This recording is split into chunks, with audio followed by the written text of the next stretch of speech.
Assalamualaikum warahmatullahi Bismillahirrahmanirrahim. Alhamdulillahirabbil alamin. Nahmaduhu wa nasta'inuhu wa nastaghfiruh. Wa na'udzu billahi min shururi anfusina wa min sayyiati a'malina. Man yahdihillahu fala mudhillalah wa man yudlilhu fala hadiyalah. Asyhadu an la ilaha illallah wa asyhadu anna Muhammadan abduhu wa rasuluh. Allahumma salli ala Muhammad wa ala ali Muhammad kama sallaita ala Ibrahim wa ala ali Ibrahim wa barik ala Muhammad wa ala ali Muhammad kama barakta ala Ibrahim wa ala ali Ibrahim innaka Hamidum Majid. Amma ba'd. Alhamdulillah, kita bersyukur kepada Allah kerana dapat lagi bersama-sama untuk kita meneruskan pengajian kita berkenaan dengan ringkasan Sahih Muslim. Dan kita alhamdulillah dah sampai kepada bab yang ke-31 dan 32 kita masuk hari ini. Dan kita sedang bincangkan masalah kitab iman berkenaan dengan tajuk rentetan daripada hari itu berkenaan apa iman manusia ni kan benda dalam bukan benda luar. Dan kita kata hatta pengkafiran umat Islam ni satu sama lain tak akan boleh berlaku dengan mudah. Okey. Dan bahkan kita dan Islam ni ada satu manhaj ataupun cara bila seorang tu nak kata orang tu kafir dan sebagainya bukan mudah-mudah saja. So, jadi bila kita bincangkan itu, yang terakhir kita ambil adalah bab berkenaan dengan melakukan dosa-dosa besar tidak mengeluarkan seorang yang beriman daripada iman dia. Maksudnya dia berdosa tapi dia tidak akan dikatakan kafir as long as contoh tak mati dalam syirik. Kalau mati dalam syirik, dalam penyembahan berhala dan sebagainya, maka orang tersebut confirm yang kita kata dia kafir. Tapi kalau dia kata orang tu bukan mati dalam syirik dan sebagainya, maka dia mati contohnya macam berzina ke, minum arak ke, berjudi dan sebagainya, maka kita dan umat Islam tidak disuruh supaya hukum orang berkenaan kata dia keluar Islam. Bahkan orang tersebut kita kata mati dalam maksiat, yalah, kita kata urusan jenazah dia tetap dibuat dalam Islam. Atau orang mati bunuh diri sekalipun, kita kata masih lagi diberikan penghormatan sebagai Muslim, tak dikeluarkan dia daripada Islam. Cuma pemerintah takkan solat untuk dia. Faham Mati itu kufur tapi bukan macam tu. Maksudnya syirik tadi, kalau dia memang mati di atas agama Hindu dan sebagainya, dia Muslim mati dalam agama Hindu, atau dia Muslim masuk di Kristian mati dalam agama Kristian, itu memang confirm tak ada hubungan kita dengan dia. Tapi kalau anda kata dalam masalah dosa besar, dia mati minum arak, dia tengok arak mati, jangan kita keluarkan daripada Islam. Pasal kita bincangkan itu dalam muka surat yang ke-32 33. Begitu bab 31 kita ambil itu. Abu Dzar Al-Ghifari dia kata Rasulullah SAW bersabda, telah datang kepadaku Jibril alaihissalam, lalu dia beritahu kepadaku berita gembira, berita gembira bahawa sesiapa yang mati di kalangan umatku yang tidak dalam keadaan tidak menyekutukan Allah Taala sesuatu pun, maka dia pasti masuk syurga. Lalu Abu Dzar Al-Ghifari tak puas hati dan dia kata, wa in zana wa in sarak, adakah ya Rasulullah dia akan masuk syurga juga sekalipun dia berzina, sekalipun mencuri? Pasal Abu Dzar Al-Ghifari bukan salah faham rekaan akal dia, pasal dia dengar Nabi sendiri sabda. Nabi kata, la yasriku sariku hina yasriku wa huwa mu'min. Tidak mencuri orang mencuri ketika mencuri dia beriman. La yazni zani hina yazni wa huwa mu'min. Tidak berzina seorang berzina ketika berzina dia beriman. So jadi dari segi asas ini, Abu Dzar seolah lihat bahawa dosa tadi menyebabkan orang terkeluar daripada iman. Tapi bila mana datang Jibril alaihissalam memberi berita gembira kepada Rasulullah SAW berkenaan dengan siapa-siapa di kalangan umat Muhammad SAW yang mati tidak menyekutukan Allah Ta'ala, mati tak menyekutukan Allah Ta'ala, dosa besar dia buat ke, dosa kecil dia buat ke, benda tu pengampunan terpulang pada Allah Ta'ala. Tapi dari segi asasnya kita tak keluarkan daripada lingkungan iman. Kita kata dia masih lagi mukmin, kita kata dia Muslim lagi, tapi masalah dia dengan Allah Ta'ala terpulang pada Allah Ta'ala. Allah Ta'ala ampunkan, itu hak Allah Ta'ala, hak mutlak Allah Ta'ala, bukan hak kita. Mungkin itu sebab kenapa kita orang dah mati pun, atau mati atas Islam, kita jahat macam mana pun diajarkan kita supaya apa? Allah maghfir lahu warhamhu wa'afihi wa'fu anhu. Ampunkan dia ya Allah. Kita disuruh minta ampun untuk orang berkenaan, bukan disuruh kita bagi pahala pada orang tu. Orang kita suruh bagi pahala kan. Saya terangkan itu, kita bagi pahala pada orang tu tak selamatkan dia lagi, tak confirm dia selamat. Pasal ada orang datang bawa pahala banyak, tapi hutang dia dengan orang lain banyak juga, maka dia mungkin masuk neraka. Dia akan masuk neraka. Jadi pengampunan itu adalah penting. So jadi minta ampunlah untuk siapa-siapa di kalangan ahli keluarga kita atau umat Islam yang lain, minta ampun untuk mereka. That's the best. Orang kata penyampaian kita, sayang kita pada dia, bukan kita sedekah-sedekah apa yang kita sedekahkan. Faham Jadi kita kata bila Abu Dzar Al-Ghifari dia tak nampak benda tu, Nabi pun ajar dia. Nabi kata wa in zana wa in sarak, sekalipun dia berzina, sekalipun dia mencuri. Selalu saya tengok dalam email kalau ada kawan-kawan meninggal, selalu dia cakap Fatihah untuk saya. Itu salah lah. Tak. Allah yaghfirullahu lahu, SWT ampunkan dia. Itu je. Kita ghafarahullah, SWT ampunkan dia. Kita takkan kata pada bentuk yang macam sedekah Fatihah. Itu actually fahaman lah dalam masyarakat kita lah. Mensedekahkan bacaan Al-Quran kepada orang mati, menyedekahkan pahala. Walaupun pendapat tersebut dalam Imam Syafi'i rahimahullah tak jalan. Imam Syafi'i rahimahullah tak terima pensedekahan amal badani kepada orang telah mati. Imam Syafi'i tak benarkan. Imam Syafi'i itu masalah kita, masyarakat Malaysia kita bila sebut macam tu, tapi ada ulama kata boleh kan. Dia cakap macam tu pula, kita pandang muka dia. Dia lompat bila Imam Syafi'i kata tak boleh, dia lompat ke sana. Bila sana kata sini, dia lompat ke sini. Itu tak boleh lah. Kita ini yang dipanggil apa? Tatabuk rukhas, mencari-cari kelonggaran.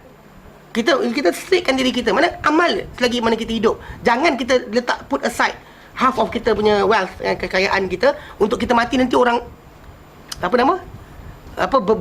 disedekahkan bagi bacaan Quran bagi kita. Jangan fikir macam tu. Don't ever think like that. Pasal doa keampunan untuk kita itu paling penting. Keampunan itu paling penting, better than anything else. Itu Nabi bila orang mati, Nabi doakan itu. Nabi tak mendoakan untuk bagi pahala pada orang berkenaan. Hutang dia dengan Allah Ta'ala, hutang dengan manusia bayar. Hutang masa dia nazar untuk haji, nazar untuk umrah, nazar puasa dan sebagainya, kita bayarkan hutang bagi pihak dia. Yes, berjalan. Sedekah bagi pihak dia, contoh macam yang tambah sikit, sedekah bagi pihak dia berjalan. Tapi ada pun yang lain tak boleh. Itu pendapat Imam Syafi'i berdasar pada, dia kata dalam Quran Karim Allah Ta'ala nyatakan wa allaisa lil insan illa ma sa'a, dan bahawa tidak ada untuk seorang manusia kecuali apa yang dikerjakan. Anything kita kerjakan, kita lahirkan anak kita soleh, anak kita doakan kita, still ongoing tentang kita ada kaitan kita dengan dia. Faham? So secara asasnya itu konsep. Jadi Abu Dhal Al-Ghifari bila dengar Nabi kata sekalipun berzina, sekalipun mencuri akan masuk syurga juga, mungkin lepas dia hangus dan sebagainya akan masuk syurga juga. Jadi Abu Dhal Al-Ghifari cakap, dia tak puas hati. Dia kata wa in zana wa in saraq. Dan satu riwayat dia kata ulang 3 kali. Wa in zana wa in saraq, dia kata tak sekalipun berzina, sekalipun mencuri. Nabi kata sekalipun zina, sekalipun mencuri. Lepas tu dia ulang lagi, sekalipun zina, sekalipun mencuri. Dia ulang 3 kali. Sampai last sekali Nabi kata Raghmi amfi Abi Dhar, sekalipun berdebu hidung Abu Dhar, dia pasti masuk syurga. So Abu Dhar Al-Ghifari keluar daripada majlis berkenaan, daripada berjumpa Rasulullah tadi, dalam keadaan dia memperbetulkan diri dia sambil melafazkan fa in raghima Abu Dhar, sekalipun berdebu hidung Abu Dhar, orang tu tetap akan masuk syurga. Sekalipun kita rasa tak puas hati, orang tadi Allah Ta'ala akan lepaskan juga. Itu konsep dia. So kita umat Islam, orang tu berdosa, dia dengan Allah Ta'ala. Kita nasihatkan dia, tak dengar, terpulang pada Allah Ta'ala. Allah Ta'ala ampunkan, Allah Ta'ala ampunkan, Allah Ta'ala hukum, dia hukum. Kecuali masalah syirik, kecuali dia kafir, itu lain cerita. Itu confirm kita muamalah kita ada daripada start dia mati, tidak kita solatkan dia, tidak kita semayangkan dia, tidak kita kafankan dia, tak kita tanam dalam kubur umat Islam. Itu muamalah kita dengan dia.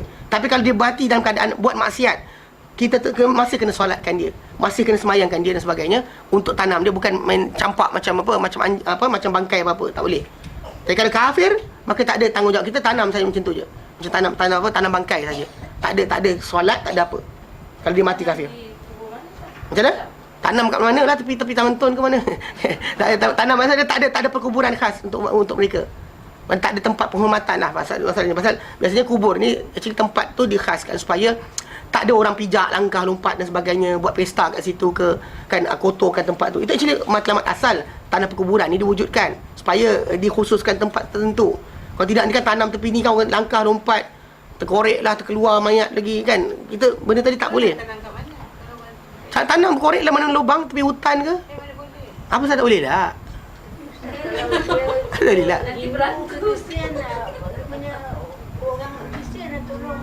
Kalau Kristian lah. Itu kalau Kristian, kalau dia kata dia tak ada agama, dia contoh macam orang-orang tu, orang macam mana? Orang-orang yang ikut ni, ikut Ayapin. Kan? Kita dah kata Muslim macam mana? Dia kata Ayapin adalah Tuhan dia sebagainya. Mati dalam keadaan berkenaan. Bukan tak ada hak untuk kita uruskan sebagai Muslim. Macam orang yang Qadiani, kata Qadiani dia dianggap Mirza Ghulam Ahmad Al-Qadiani sebagai Nabi selain Muhammad SAW. Maka tak boleh pakai. Mana dia terkeluar daripada Islam, mati dalam keadaan berkenaan, tak ada hak untuk kita uruskan pun. Mentanamlah mana-mana. Mana keluarga pandai-pandai dah tanam. Itu tak boleh. Kalau kita dapat tahu, bahkan Jabatan Agama Islam pun tak benarkan. Kalau dapat laporan bahawa orang tersebut bukan Muslim, tak boleh tanam dalam perkumpulan umat Islam. Walaupun dia ada T ke dan sebagainya. Syiah kita tengok dia siapa. Kalau dia kata Syiah tadi, Syiah yang pemimpin, maka kita layan dengan layanan tadi. Kalau dia kata dia ni orang awam yang tak faham apa-apa, kita layan dia sebagai Muslim. Pasal orang Syiah ni dia ada grade dia apa adalah orang yang awam tu tadi kadang tak faham. Macam orang jahil kita Melayu ni lah, yang tak tahu benda. Kan rasanya macam boleh lagi dia kata. Kan rasanya halal, dia rasanya. Orang tak tahu, jahil. So kita tak muamalah dengan kejahilan dia. Okay, faham Okay, baik.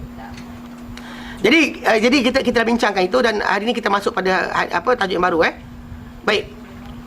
Bab ke-32. Bab yang ke-32.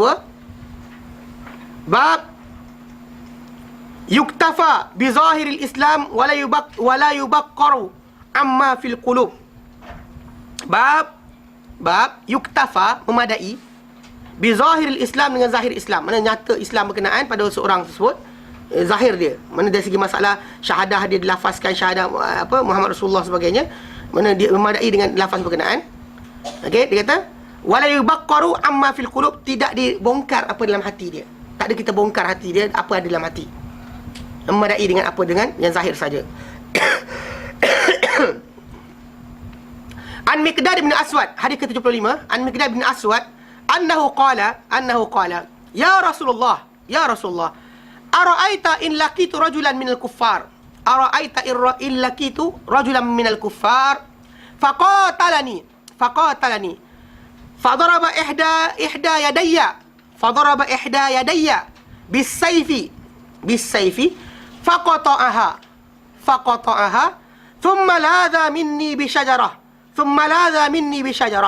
faqala aslamtu lillah afa uqatiluhu ya Rasulullah ba'da an qalaha qala Rasulullah sallallahu alaihi wasallam la taqtulhu qala faqultu ya Rasulullah innahu qad qata'a yadi thumma qala dhalika ba'da an qata'aha afa aqtuluhu qala Rasulullah sallallahu alaihi wasallam la taqtulhu fa in qataltahu fa innahu bimanzilatika qabla an taqtulahu wa innaka bimanzilatihi qabla an yaqula kalimatahu allati qala wa innaka bimanzilatihi qabla an yaqula kalimatahu allati qala wa fi riwayatin falamma ahwaitu liaqtulahu qala la ilaha illallah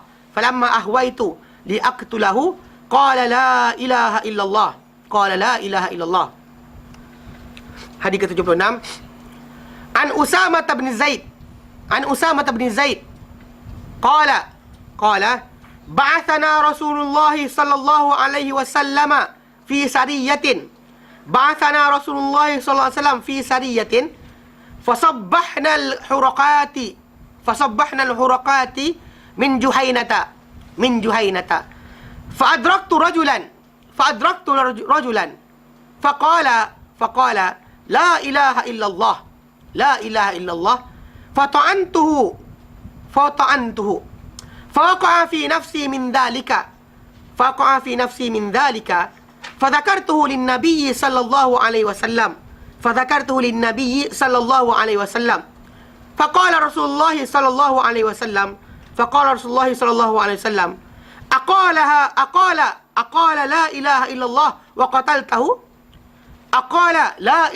الله وقتلته قال قلت يا رسول الله إنما قالها خوفا من السلاح قال أفلا شققت عن قلبه حتى تعلم أقالها أم لا فما زال يكررها علي حتى تمنيت أني أسلمت يومئذ وفي رواية فقال ولما قتلته فقال يا رسول الله أوجع المسلمين auja'al muslimin. Faqatala fulanan wa fulanan. Faqatala fulanan wa fulanan. Wa samma lahu nafara. Wa samma lahu nafara. Wa inni hamaltu alaihi. Wa inni hamaltu alaihi. Falamma ra'a as-sayfa. Falamma ra'a as-sayfa. Qala la ilaha illallah. Qala la ilaha illallah. Qala Rasulullah sallallahu alaihi wasallam. Qala Rasulullah sallallahu alaihi wasallam. Aqataltahu? Aqataltahu? Qala na'am. Qala na'am. Qala fakaifa tasna'u bila ilaha illallah idza ja'at yaumal qiyamah? Fakaifa tasna'u bila ilaha illallah idza ja'at yaumal qiyamah? Qala ya Rasulullah, ya Rasulullah, istaghfir li, istaghfir li. Faqala fakaifa tasna'u bila ilaha illallah idza ja'at yaumal qiyamah? Fakaifa tasna'u bila ilaha illallah idza ja'at yaumal qiyamah? Qala faja'ala la yazidu ala an yaqul. Faja'ala la yazidu ala an yaqul kaifa tasna'u bila ilaha illallah idza ja'at yaumal qiyamah? Kaifa tasna'u bila ilaha illallah idza ja'at yaumal qiyamah? Baik, ni atas balik.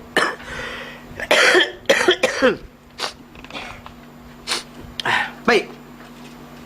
Daripada Miqdad bin Aswad, hari ke-75 dahulu daripada Miqdad bin Aswad, annahu qala bahawa beliau berkata, ya Rasulullah, wahai Rasulullah. Dah, sahabat. Bahkan kena ingat tak kisah berkenaan dengan apa nama yang ketika Ali, dia ada beberapa kisah. Contoh macam hadis, kalau hadis berkenaan dengan madhi keluar daripada seorang lelaki, kemudian kena basuh, dialah yang Ali hantar untuk tanya Rasulullah. Okey, dan dia juga yang pergi bersama dengan Ali untuk pergi Rasul hantar dia dan Ali untuk kejar perempuan yang bawa surat untuk orang Mekah tu. Dia Miqdad bin Aswad. Dan dia jugalah orang yang hadis berkenaan dengan masalah kalau kita menjaga perak atau menjaga kita berkongsi, buat rakan kongsi, dia dengan Zaid bin Arqam, ini Miqdad bin Aswad juga, dia menjaga perak. Ketika zaman Rasulullah hidup dulu, dia pernah menjaga perak. Nabi kata dengan mereka, kalau apa-apa yang kamu menjagakan dengan tunai, maka teruskan. Apa-apa hutang, Nabi kata berhenti.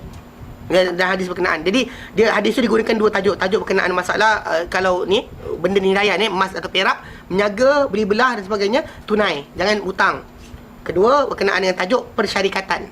Bila ada orang berkongsi, rakan kongsi menjaga, tak ada hal. Pasal dia berkongsi dengan Zaid bin Arqam. Ustaz, dia juga yang cerita Lucas family dia ada kat Mekah ni ke? Di mana? Kan ada satu. Oh, bukan, dia yang pergi dengan Ali, pergi tangkap perempuan yang ada surat tu. Yang hantar surat pada family, kepada orang Mekah, pasal family dia ada di Mekah, nama dia Hatib bin Abi Balta'ah. Bukan dia orang. Dia orang ni yang Nabi hantar untuk tangkap, kejar perempuan tu. Pasal Nabi bagi tahu pada Ali dengan dia, pergilah kamu pada perjalanan sekian-sekian, sampai satu lembah nanti kamu akan nampak jumpa seorang wanita. Wanita ni ada surat, ambil bawa balik. Lepas tu Ali pergi jumpa dengan dia, jumpa sampai tempat berkenaan. Wanita tu bila diminta surat, dia kata tak ada. Dia selengkah tak ada. Lepas tu Ali diam lama. Ali kata apa? Demi Allah, Rasulullah tak pernah tipu. Rasulullah tak akan tipu. Kata, aida kau bagi surat tu, aku bogilkan kau.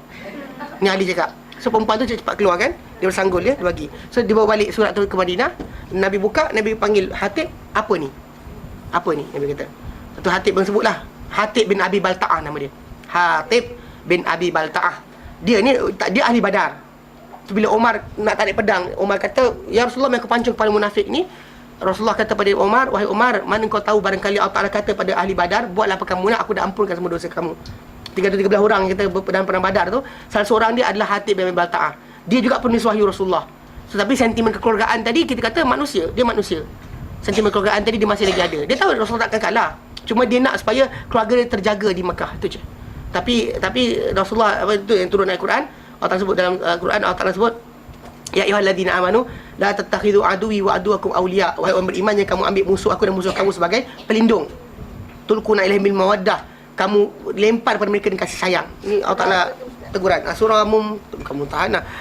Surah apa Sekejap. Nama surah tak ingat. Dia Mumtahanah je ya. Mumtahanah kot. Sekejap. Pasal tak? Pasal. Al-Hasyru Masuk. Al-Hasyru tak sekejap. Ya. Kejap. Aku salah lupa. Macam mana? Yang Nabi nak datang Mekah. Nak lukar Mekah. Bukan Al-Hasyru. Dia bagi tahu pasal apa? Pasal dia nak supaya keluarga dia terjaga. Itu je. Tapi dalam masa yang sama dia tahu Nabi takkan kalah. Ya ayyuhalladzina. Surah Mumtahanah ayat pertama. Mumtahanah ayat pertama. Surah tu daripada Hatib bin Abi Balta'ah. Nabi Miqdad bin Aswad inilah yang dihantar oleh Nabi bersama Ali. Itu yang kata nama Hatib Miqdad bin Aswad ni siapa tak? Dia memang sahabat Nabi. Maksudnya ketika Nabi hidup lagi, dia memang banyak urusan-urusan di hadis-hadis Nabi SAW. Banyak occasion lah dia terlibat. Macam saya kata lah, dalam bab Taharah, nama dia keluar dan tajuk tadi. Tajuk berkenaan dengan Ali bin Abi Talib tanya Rasulullah SAW berkenaan dengan air madhi kalau keluar macam mana. So jadi Ali malu nak tanya sebab kedudukan Fatimah kan. Dia malu dengan Rasulullah nak tanya, dia hantar Miqdad bin Aswad pergi tanya. Lepas tu Nabi berkata pada Miqdad bin Aswad, Nabi kata suruh dia supaya basuh kemaluan dia dan kemudian berwuduk. Dan hadis itu datang menunjukkan bahawa siapa-siapa keluar madhi maka wuduk dia batal. Itu konsep lah kita faham. Dan madhi tu najis, pasal Nabi suruh basuh. Okay. So dari segi asas ni Miqdad bin Aswad ni memang terkenal lah. Dia sahabat Nabi yang ni. Itu Hatib ni. Hatib tu dia tak Nabi dia dimaafkan. Dan bahkan Nabi tak ingkar pada dia menekan salah tadilah. Tapi dari segi asasnya bila Umar nak potong kepala dia, nak serang dia, Nabi kata, mana kau tahu hai Umar, Allah Taala dah kata pada ahli Badar, buatlah apa kamu nak, aku ampunkan dosa kamu. Pada the first golongan yang sanggup bersama Rasulullah, walaupun dalam keadaan sikit, tak tentu lagi menang ke tidak, tapi diorang tak lari. Antaranya lelaki ni. Kita sebut kesilapan dia, tapi kita tak kata dia ni, kita tak akan mulia daripada dia, faham tak? Bila pun kita hafal Quran, kita bagus, takkan kita lebih dari sahabat Nabi. Faham Ahli Badar special. Boleh tak? Special for them. Menurut tak yang syahid lah, tapi tajuk sekarang ni Ahli Badar ni yang Nabi ada lafazkan. Orang lain macam ni kita pergi haji berapa kali pun, 3 kali pergi haji, balik tu masih lagi malaikat salin.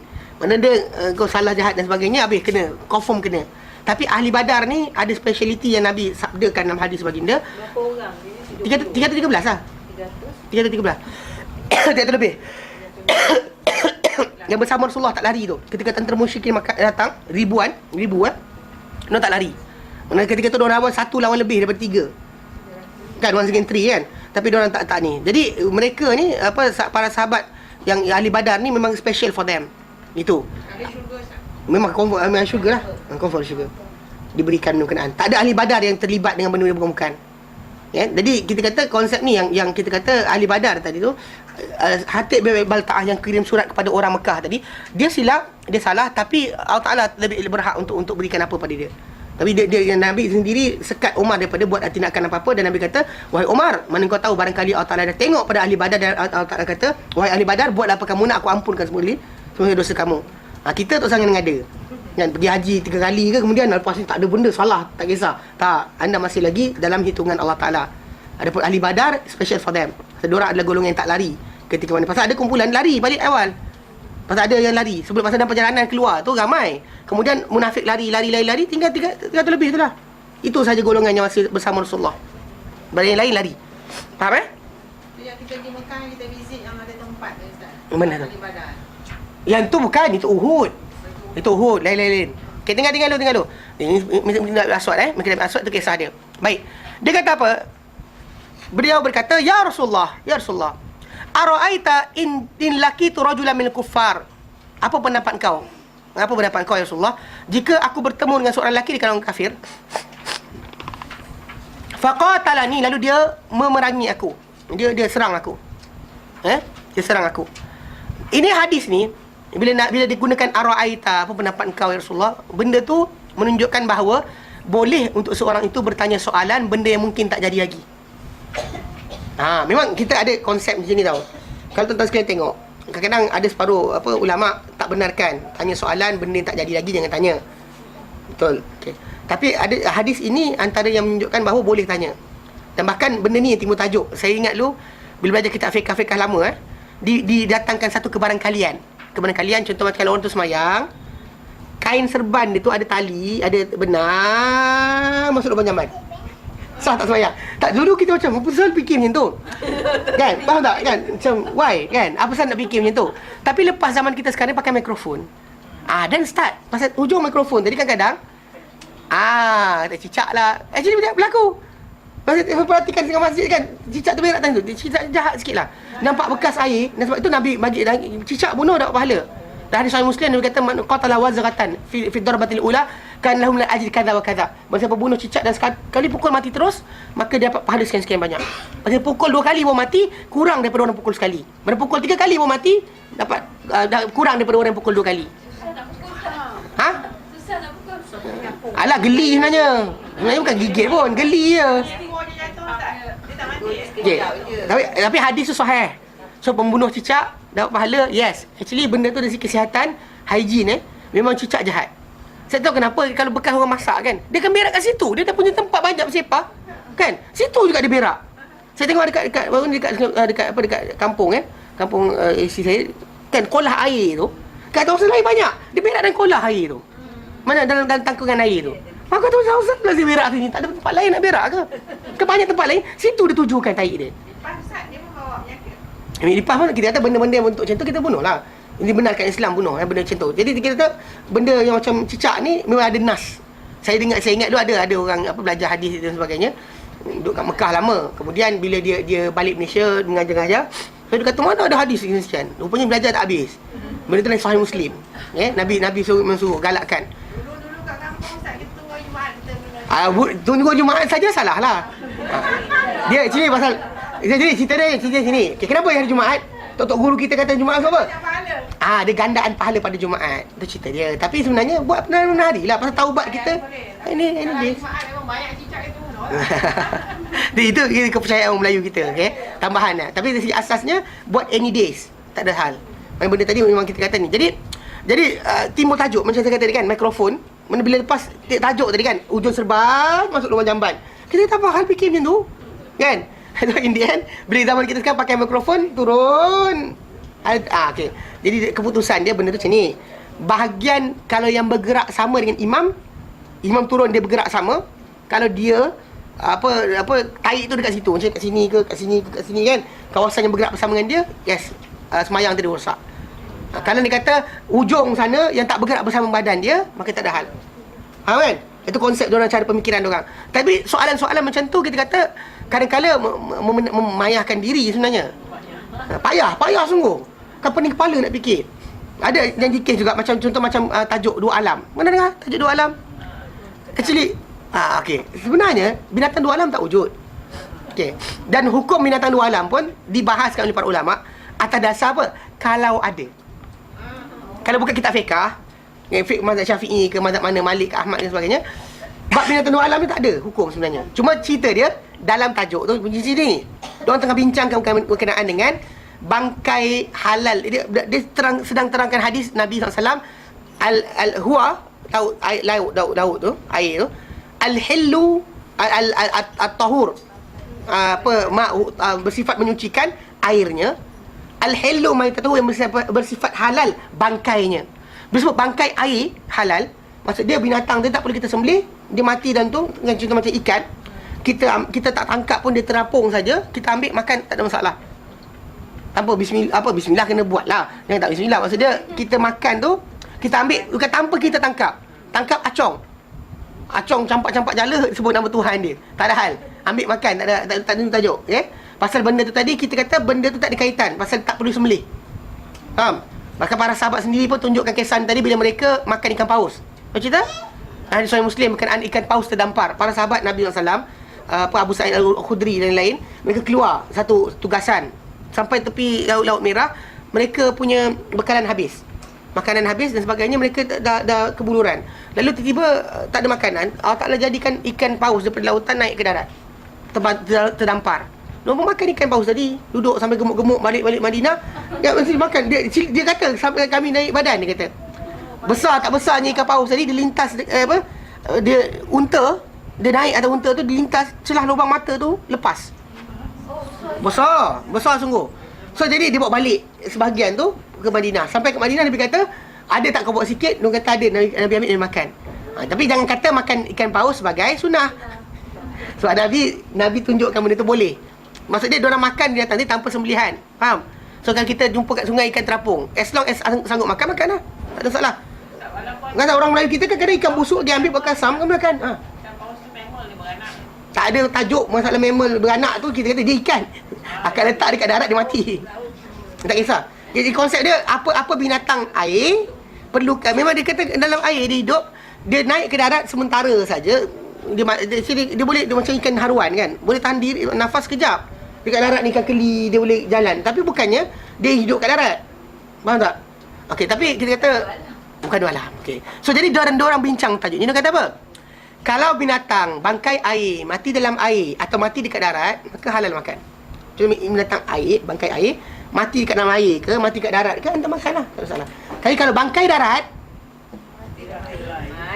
mati dalam air, mati dekat darat atau mati dalam air, haram makan. Contohnya rusa mati dekat darat ke dekat air ke, dia tetap bangkai darat, dikira bangkai binatang darat. Kak ada kata, kalau ada, kalau ada binatang darat dia hidup, air dia hidup, mati dalam air, peluangkan ke tidak? Di sini kata possibility. Faham tak? Dia tentang bincangkan possibility. What is the possibility kalau benda jadi? Itu cerita dia. Diorang bukan kata benda tu ada. Itu sebab sebenarnya kena salah faham bila orang kata ketam tak boleh makan. Ketam nipah tu. Ketam nipah tu atau ketam tu, dia perlukan air. Dia kena basahkan badan dia sikit, naik darat sekejap, kemudian turun balik. Dia kena basahkan. Pasal tempat pernafasan di bawah tu, dia kena basahkan dengan air. Dia tak boleh bernafas tanpa air. Letak dekat darat dalam, mati. Tahan sementara 2-3 jam, itu ikan haruan boleh buat. Dia ketam lama dalam atas darat. Berapa? 5 minggu. Pasal dia bekas tu, dia ada kat kelongsong air dia. Dia pasal dia bekas tu. Dia pasal badan dia kan kulit keras. So dia simpan air separuh situ. Sedut air tu habis mati dia. Ya faham? Saya konsep dia, itu cara dia. Faham tak? Jadi tak ada binatang dua alam. Cuma kalau ada. Dia kata kalau ada mati terapung dalam air, so kita anggap dia macam bangkai darat. Itu cerita dia. Anjing laut besar sia. Binatang tu binatang darat. Cuma dia pasal dia ni, dia berenang tahan nafas kejap, kemudian naik balik. Tapi kita kata nak makan dengan sembelih lah. Actually binatang tu halal makan. Makan lah sembelih. Masalah dia. Katak Nabi larang bunuh. Nabi larang bunuh katak. Kenapa? Pasal katak berzikir kepada Allah Ta'ala. Cuma masalah sekarang ni, tajuk dia larang bunuh. Ada binatang Nabi larang bunuh. So jangan bunuh. Nak makan macam mana kalau tak boleh bunuh? Faham Dah tak boleh bunuh, macam nak makan? Isap. Dengar kot dia. Dari je lain. Tak, bukan. Bukan sebab tu. Tu yang masalah bila kita mazhab Syafi'i Malaysia, penyu tak makan, telur penyu makan. Mazhab Syafi'i Maldives, penyu makan. Maldives, mazhab Syafi'i juga, dia makan penyu. Kita kat Malaysia ni pasal orang kita tak sanggup nak makan. Tu je cerita dia. Pasal dia bukan binatang air. Dia naik atas darat sekejap je, kemudian turun balik. Ya. Dah makan telur dia boleh, apa sebab tak boleh makan mak dia pula? Okey, contohnya kan. Telur dia halal, dia kelakar. Ada seorang profesor. Profesor kat UM ke ni? Anak saudara saya tu, dia belajar. Kemudian dia kata, "Pakcik," dia kata. Saya kata kenapa? Dia kata pakcik, dia kata dia nama dia Zaki. Dia kata dulu belajar dekat universiti pensyarah tu sebut. Dia kata profesor sebut. Dia kata binatang dua alam ni haram makan, dia kata. Antaranya penyu. Lepas tu ada budak tanya, angkat tangan. Budak kata, "Prof," dia kata, "Apasal telur penyu boleh makan?" Profesor ni dengan bijak bistari dia kata apa? Telur atas fitrah, masih bersih, maka boleh makan. Mak dia tak boleh makan. Budak angkat tangan pula. Buaya macam mana pula? Jangan kita dia cekik diri dia sendiri tau. Lafazkan benda yang salah. Salah lah. Kalau benda tak kita makan. Jadi pasal buaya tak makan kita. Jadi ada masalah. Buaya ni mazhab Syafi'i je kata haram. Mazhab Maliki tak, bukan berasal dua alam. Dia sebab dua alam pasal menerkam. Imam Syafi'i haramkan sebab menerkam, bukan sebab dua alam. Sebab dia makan, cara dia makan. So any binatang yang menerkam dengan kuku dan juga taring, maka binatang buas ni tak makan. Macam kucing dan sebagainya tak makan. Mari apa comel kan. Cembes je, jangan makan kucing. Haram, okey. Faham Jadi konsep dia, benda tu dilarang bukan dengan sebab yang tadi, bukan sebab binatang tu dua alam. So jadi bila sebut yang tadi, kan sebut yang tu. Dia ular. Dia tak makan, taring. So jadi telur dia tak makan juga. Bukan salah telur dia fitrah kita makan. Ibu dia pun telur kan. Nah, pasal malam Malaysia ni jual apa? Telur ular. Ular senduk, ular sawa, ular tedung kan. Rebus ke goreng? Nak goreng ke rebus kak? Saya nak mi goreng telur ular. Nak? Tak boleh. Walaupun telur tu anak tu bersih dan sebagainya, still tak dibenarkan dalam Islam. Atas dasar ibu tak makan, anak je makan jugalah. Kalau anak dia kita makan, ibu dia kita makan lah. Ya, Ustaz kata tadi kita buat sains dulu kita pergi bunuh. Itulah masalah dia kan. Tu masalah dia. Actually benda tu boleh tukar. Macam zaman kita sekarang ni plastik essentially can be believable tau. Barang plastik kan, benda belah boleh buat. So, boleh elakkanlah pembunuhan. Dalam Islam kita kata benda-benda yang kita kata banyak yang diharamkan, antara contoh macam menjadikan benda yang punya nyawa sebagai sasaran menembak. Kita menembak benda biasa tak ni, cari sasaran macam the game kan, buat macam sport. Tak boleh. Nak makan tembak tak apa. Nak makan tembak silakan. Tapi kalau tembak secara sport haram dalam Islam. Nabi larang. Tu kita Islam ni Nabi datang. Tak ada reason apa-apa lah, just hadis lah. Macam mana? Tak, Nabi tak benarkan. kita tahu reason dia lah. Ya, Nabi sebut dia berzikir kepada Allah Ta'ala, tapi still kita kata Nabi larang. Ada ayam Nabi kata berzikir kepada Allah Ta'ala juga, tapi Nabi tak larang pun makan. Dia ada, okey? Jadi, okay, faham So konsep dia sekarang ni, kita kata benda-benda yang tak dibenarkan, maka stop lah, kita yang tu. Jadi asasnya, kadang-kadang soalan-soalan manusia, macam soalan Miqdad bin Aswad dalam hadis tu, dia tanya Rasulullah benda yang mungkin tak jadi lagi. Faham tak? Kalau, apa pendapat engkau kalau, dia kata. Kalau dia kata kalau aku jumpa dia kata maksud dia benda ni boleh untuk orang bertanya perkara ni, dan telah diriwayatkan daripada sebahagian salaf, ada golongan salaf salafus soleh yang memakruhkan kata-kata macam ni sebelum berlaku tak usah tanya. Betul, ada juga. Okay? Yahudi tanya macam-macam pasal Tak, macam Yahudi dia tak nak buat. There's a problem there. You have to know why dia asking. Kenapa bertanya? Kadang ada orang tu tanya soalan complicated sangat, lagi tak nak buat. Contoh Ustaz solat malam ni kita kata 2 rakaat aje. Tapi kan Ustaz, dia bangun tak lagi? Geramnya aku kan. Bangun tak lagi. Dia tanya soalan tu kan. Witir tu 3-1 ke, 1-3 ke, 1-2 ke, 2-1 ke? Dia tanya macam-macam. Saya pandang nak ditanya, dah buat ke belum? Tapi tak pernah tanya lagi. Tapi pasal kita sangka baik. Tapi ada separuh tu bertanya soalan macam-macam tapi tak buat kerja pun. That's the question dia. Pasal persoalan tadi untuk apa? Macam contoh macam bila orang bertanya, kenapa lelaki, ini soalan kenapa lelaki dalam pewarisan dapat harta banyak daripada wanita? Kalau soalan daripada anak kita belajar sedang belajar faraid dan sebagainya, atau soalan tadi sincere ditanya, tak ada masalah. Tapi kalau tanya untuk tak nak buat, tu masalah lain. Contoh macam kenapa lelaki boleh kahwin 4, perempuan tak boleh? Soalan tu biasa yang kalau sistem Islam tanya, bukan sebab dia nak jawapan. Tapi dia nak apa? Nak perli, nak permainkan. So macam itulah. So macam bila orang Bani Israel bertanya pada Nabi Musa AS atau Nabi mereka, dia bukan tanya sebab nak patuh, tapi tanya sebab macam nak belit Nabi ni supaya dia macam macam dah kelas lah. Ustaz salah sikit. Ustaz salah. Seronok kalau Ustaz salah. Kan? Ustaz pun salah. Memang Ustaz manusia dia salah. Asasnya sekarang ni soalan boleh, tak ada masalah. So jadi sekarang ni sincerity. Macam dia, lelaki ni bertanya, Miqdad bin Aswad bertanya sincerity. Sincere. Mana dia kata Rasulullah kalau jadi macam ni apa aku nak buat? Kan dia kata kan. So dia kata sebelum berlaku. Dan ini dia dikatakan dibawa sekiranya masalah ini benda pada masalah yang benda tak berlaku dan sebagainya, jarang-jarang. Adapun benda-benda yang banyak berulang, maka wajib bertanya. Benda banyak berlaku, setiap hari berlaku, maka kita wajib tanya, bukan sunat tanya, wajib tanya. Kadang-kadang ada orang tanya, tapi macam kes kita Malaysia ni, kadang fatwa dah keluar pun tanya lagi. Sebab apa? Kok keluar fatwa baru? Tak, bukan? Kok keluar fatwa baru? Orang kata dah tak boleh, dia nak juga. Tapi Ustaz saya rasa kan masalah dia. Tapi macam Badawi tu fatwa dia more to that country kan.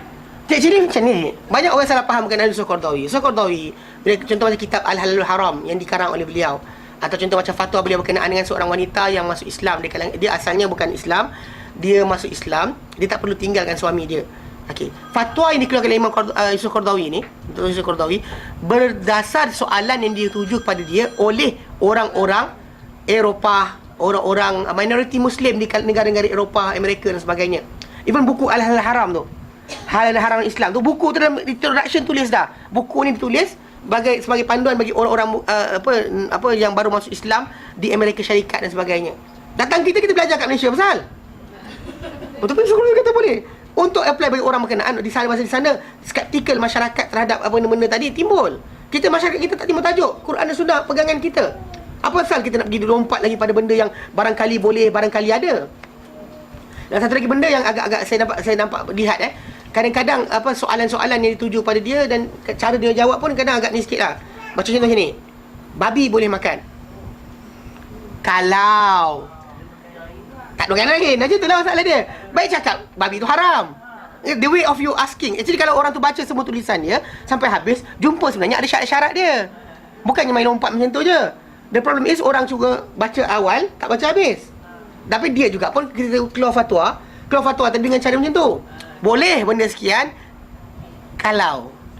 Dia sebaliknya kita kata macam ni. Boleh minum arak kalau. Boleh tinggal solat kalau. Kan salah lah sebab dia haram tinggal solat.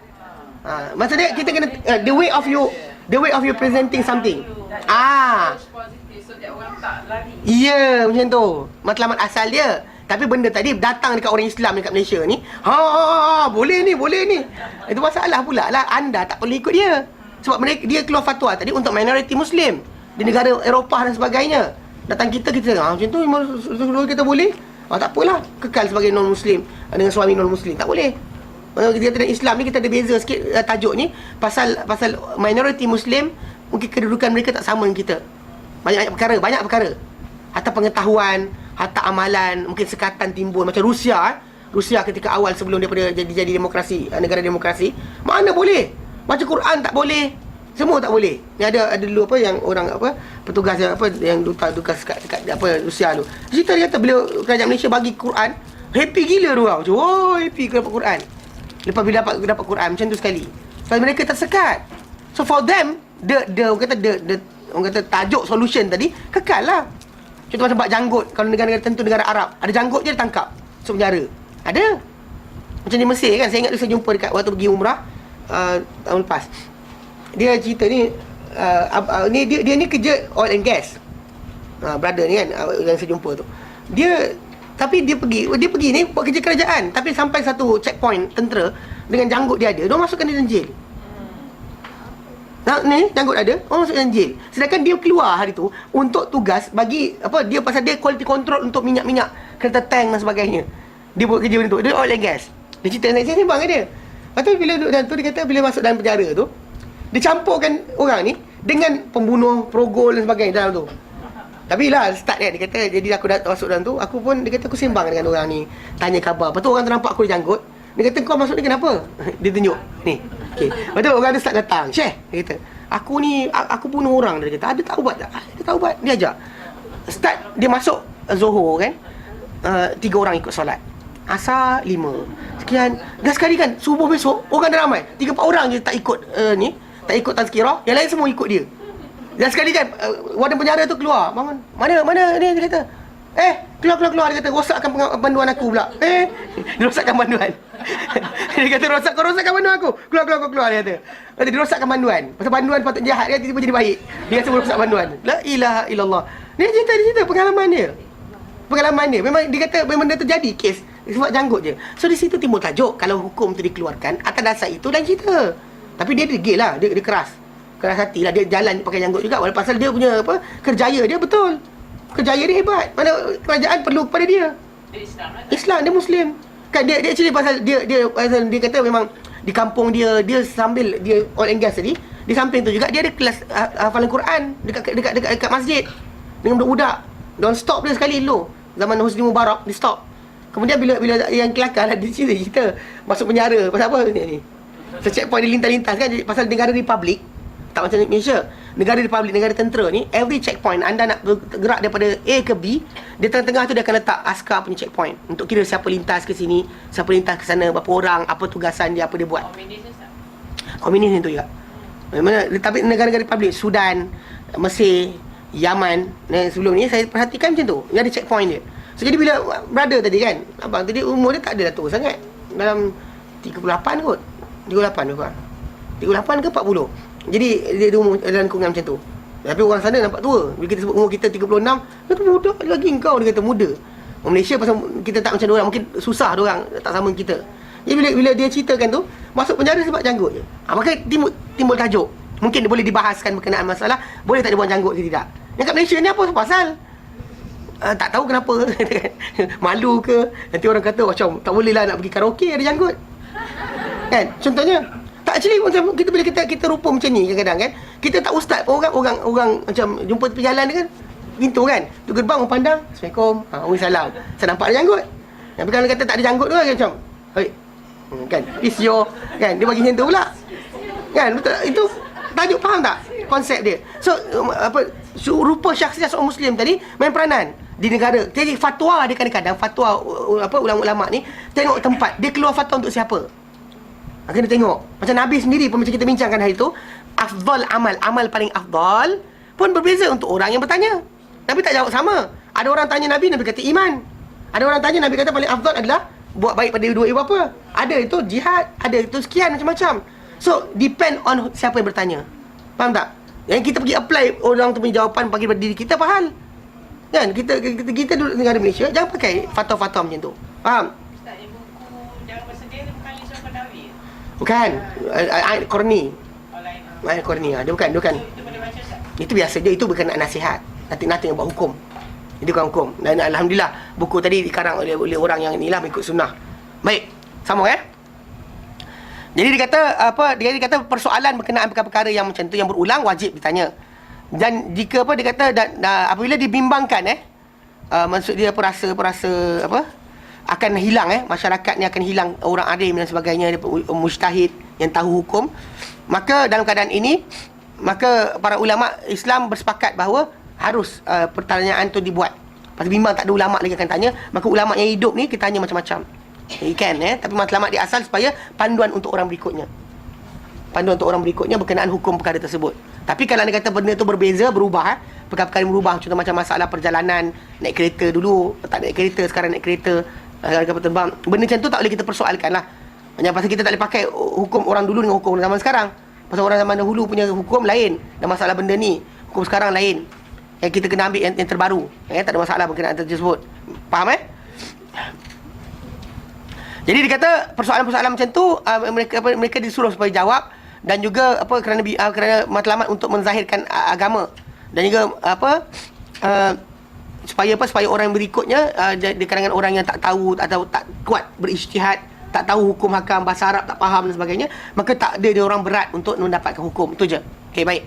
Jadi dia kata soalan yang ditimbulkan oleh Miqdad bin Aswad, dia kata, "Ya Rasulullah, jika aku bertemu dengan seorang di kalangan orang kafir, lalu dia qatalani, dia memerangi aku, dia serang aku. Fadaraba ihda yadai, mana dia patut dia pangkas salah satu tanganku, putuslah tangan aku, hilang satu. Bisaif, dengan pedang, faqata'aha, lalu diputuskan tangan aku. Thumma ladha minni bi syajaratin, kemudian bila tengah berperang tu dia berlindung dengan aku daripada aku dengan sebatang pokok. Ladha maksud dia dia istatara, dia berlindung, menyuruk, kan dikejar oleh aku, kemudian dia potong dengan aku dah, dan aku hilang dah, tapi aku lawan dia lari-lari menyurut belakang pokok. Okey. Lalu ketika itu faqala, dia kata aslam tu, aku masuk Islam, dakhaltu dinul Islam, dan aku beragama dengan Islam. Maksud dia aslam tu maksud dia aku masuk Islam lillah, kepada Allah Taala. Jadi dia kata afa uqatiluhu, adakah aku kena perangi dia. Jadi dalam hadis ini juga bila dilafazkan aslam tu, ini dalil bahawa setiap apa yang keluar daripada seorang tu, perkara yang menunjukkan dia masuk Islam, kata-kata ke, perbuatan ke, dihukum dengan dia untuk itu Islam. Macam kalau orang pekak, bisu dan sebagainya, dia memadai dengan isyarat. Tapi dan bukan mesti lafaz tadi lafaz yang soreh, kena la ilallah Muhammad Rasulullah. Pasal lelaki tadi kata aslam tu lillah, aku menyerah kepada Allah Taala. Disebut itu je dah madai untuk kita sebagai Islam. Jadi hukum dan itu bukan hanya dengan melafazkan syahadah sahaja. Bukan terhad pada lafaz syahadah saja sebenarnya. Pasal kita kata itu syarat yang pertama. Tapi pasal lelaki tadi, pasal Nabi consider lafaz dia aslam tu lillah tadi dikira sebagai apa? Sebagai lafaz yang valid. Di sini tajuk dia kena faham pasal Nabi terima apa benda kata-kata orang sebut. Jadi lelaki jadi Miqdad bin Aswad pun kata, dia kata afa uqatil afa aqtuluhu, adakah aku boleh membunuh dia ya Rasulullah ba'da an qala, setelah dia kata lafaz berkenaan. Lepas tu Nabi kata apa? Nabi kata qala Rasulullah la taqtuluhu, jangan kamu bunuh dia. Dan Nabi kata jangan kamu bunuh dia. Ya. Dan dia kata apa? Dalam satu hadis yang lain berkenaan tajuk ni, maksudnya bila Nabi kata dengan dia jangan kau bunuh dia, maksudnya lafaz aslamtu lillah tadi terpakai. Juga contoh lain yang datang dalam hadis Ahmad, Imam Bukhari dan juga Nasa'i. Imam Bukhari hadis riwayat nombor 4339. Ahmad hadis nombor 151. Okey. Dan Nasa'i hadis nombor 237. Dia ada hadis Ibnu Umar radhiyallahu anhuma. Dia jadi kes berkenaan dengan bila Nabi SAW telah menghukum berkenaan keislaman Bani Jazimah. Dia dalam satu peperangan Khalid bin Walid bunuh satu kampung. Dan diorang ketika waktu berkenaan lafazkan dengan sabakna.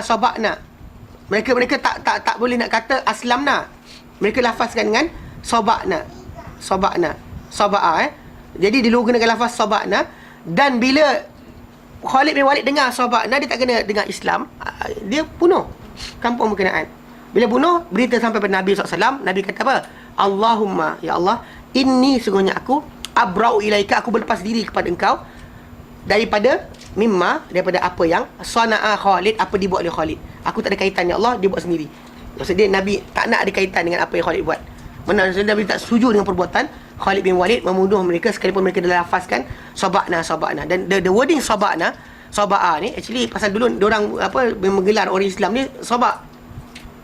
Okey, asabi ini ada dia gelar. Mana ada lafaz asabiin agama. Tapi dalam masa yang sama orang-orang Mekah dahulu menggelar Muhammad SAW dan pengikut dia sebagai sabiin. Jadi bila golongan tersebut lafaz sabakna bukan aslamna, Nabi terima pakai benda itu sebagai tanda keislaman. Bahkan Nabi berlepas diri daripada perbuatan Khalid bin Walid membunuh mereka, walaupun mereka telah lafazkan lafaz yang ikut logiknya Khalid bin Walid bunuh tak salah. So, Itu mana Islam? dulu pernah digelar. Ada satu restoran kat berjalan pakai sabak. Itu sabak. Dia SABA. Ni sad ba alif. Sabaa. Okay, it comes from this. Tak juga. Itu Sabak daripada tempat di Yaman. Nama negeri. Sabak. Negara Ratu Sabak. Raja Sabak. Ya. Itu tempat dia di Yaman. Kalau kata di Yaman, kalau orang tu sebut Sabak, maksud dia tempat di Yaman. Bukan Sabak berenam. Okey. Faham Jadi Nabi SAW mengangkat tangan dia ke langit dan berkata macam tu. Okey. Dan bahawa dalam riwayat ini aslamtu lillah mengandungi bahawa itu adalah nakulan, mungkin juga nukilan makna. Mungkin juga kata-kata nukilan makna. Tapi ada lafaz yang datang dari riwayat yang lain datang dengan la ilaha illallah. Okey, menggantikan aslam tu lillah.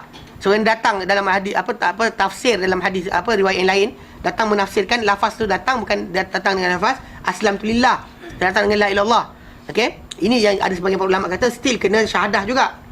Dan actually sebenarnya kalau kita kata syahadah pun la ilaha illallah tak cukup, pasal dia kena ada sepatutnya lah kalau ikut logiknya, pasal orang itu melafazkan la ilaha illallah. Nanti dalam kisah Usam bin Zaid nanti orang tu lafazkan la ilaha illallah sampai Nabi marah dengan dia. Nabi kata macam mana kau nak buat pada akhir kiamat nanti depan Allah Taala dengan kalimah la ilaha illallah. Nabi dia sebut macam tu. So jadi jadi kata apa? Dia kata ya Rasulullah, bila Nabi kata la taqtuluhu, jangan bunuh dia. Dia kata ya Rasulullah, qala dia kata qultu, aku pun berkata ya Rasulullah, innahu qad qata'a yadi, dia potong tangan aku. Dia pangkas tangan aku, dia kata. Thumma qala dhalika ba'da an qata'aha. Dan dia cakap kata-kata berkenaan setelah dia potong tangan aku. Dia potong tangan aku baru dia cakap macam tu. Maksudnya dia takut aku bunuh dia baru dia cakap. So meaning that bukan sincere pun maksud dia. Dia kata macam tu pada Rasulullah SAW. Afa aqtuluhu, boleh tak aku bunuh dia Rasulullah? Nabi kata la taqtulhu, jangan bunuh dia. Fa in qataltahu, kalau kau bunuh dia, fa innahu bimanzilatika qabla an taqtulahu, maka dia berada pada kedudukan engkau sebelum kau bunuh dia. Okey, maksud dia wallahu taala alam, dia ni berada dalam kedudukan haram darah. Kan sebelum kau bunuh dia kan, dia berada pada kedudukan engkau sebelum kau bunuh dia. Pasal darah engkau haram. Maksud sini, dalam konsep di sini, saya Muslim, orang depan saya Muslim, saya bunuh dia, saya boleh ke dibunuh balik? Mana darah saya jadi halal. So sekarang ni dia dah lafazkan kata-kata tadi, mana saya haram, dia haram. Bila saya bunuh je, darah saya jadi halal. Darah saya halal. Mana dalam satu konsep Islam ni, seorang Muslim bunuh Muslim yang lain, kan? Boleh kisos. So maksud dia, asalnya orang tu halal darah. Ini haram darah. Bila dilafazkan kata-kata tadi, kita bunuh dia juga. So apa jadi? Halal darah kita. Faham tak? Sepatutnya tu. Okey. Tapi kita terangkan ada sikit. Pasal tajuk dia kadang-kadang bila berlaku orang tadi melaksanakan benda tersebut atas dasar dia yakin benda tu tak salah. Macam berlaku pada bapa kepada Huzaifah ibn Yaman. Huzaifah ibn Yaman, bapa dia dimati dibunuh dalam peperangan. Bapa dia orang, maksud ya ini dalil berkenaan dengan tajuk tentera Rasulullah tak ada pakaian seragam. Tak ada uniform. Tahu uniform? Tak ada. Sebab bapa Huzaifah ibn Yaman dibunuh dalam peperangan. Huzaifah datang, bapa aku. Dia orang bunuh bapa dia. Pasal orang ingatkan apa? Dia orang musyrik. Dia bukan musyrik, tapi dia bunuh bapa dia dalam peperangan. Tapi Nabi tak pula kisos orang yang bunuh. Faham tak? Sebab apa? Sebab keadaan waktu itu menyebabkan mereka membuat urusan tadi atau tindakan tadi di atas dasar orang tu dianggap sebagai bukan Islam. Mana atas dasar kesilapan itu, tapi dia tak kena. Faham tak? Dia tak kena hukum bunuh balik. Tapi kadang kata kita macam harian macam ni sekarang ni, saya bunuh, saya kena. Tapi dalam peperangan tadi satu kondisi yang berbeza. So orang yang membunuh tadi tidak disuruh supaya kena bunuh balik. Faham? Kerana perbuatan ni tadi kita terangkan. Okey? Maksud dia apa? Bahawa dia berada pada kedudukan kau, maksud dia haram darah. Kerana dia telah menafaskan dengan benda yang menyebabkan darah dia terjaga. Sebab kan kita dilafazkan, Nabi kata, umirtu an uqatilan nas. Aku disuruh memerangi manusia sehingga mereka berkata la ilaha illallah Muhammad Rasulullah. Maksud start dilafazkan saja, darah dia jadi haram. Kan? Darah dia jadi haram. Tak boleh untuk kita bunuh dia. Jadi Ini dia tak syahadah. itu sebab kita kata tadi aslam tu lillah dikira sebagai Islam. Nabi tu sebab Nabi dah haram bunuh. Tu kita kata keislaman seseorang tadi bukan hanya dengan lafaz dua syahadah, tapi juga dengan melafazkan kalimah yang menunjukkan dia masuk Islam. Ini kalimah. Perlu saksi saya. Macam mana? Tak boleh saksi. Kalau kita duduk atas pulau sekian macam kan. Nak siapa saksi kita? Saksi ni untuk memudahkan kita punya urusan, nak kahwin ke, nak sekian ke dan sebagainya, ya mudahlah. Dari segi asasnya macam Nabi SAW sendiri, bila Nabi seorang lelaki kan kata, ya Rasulullah, aku nampak anak bulan. Nabi kata dengan dia, atasyhadu an la ilaha illallah, engkau bersaksi dia Tuhan milik Allah Taala? Dia kata ya. Engkau bersaksi aku Tuhan Allah Taala? Dia kata ya. Nabi kata pada para sahabat puasa. Nabi terima penyaksian dia sendiri. Pengakuan dia Islam tanpa saksi, Nabi terima. Nabi tak katakan macam, siapa saksi engkau? Siapa nampak engkau lafazkan syahadat? Tak. Nabi tanya, engkau bersaksi tak? Dia kata ya. Engkau mengaku tak? Mana pengakuan dia memadai dengan macam tu saja. Bukan kena bahawa dia previously dia masuk Islam dengan cara kata ada ritual dan majlis. Apa jadi? Jatuh. Dia jatuh. Okey, tak apa. Budak-budak tak masalah. Dia tak nangis tak apa. Okey, baik. Yang pandai dalam yang tadi nangis.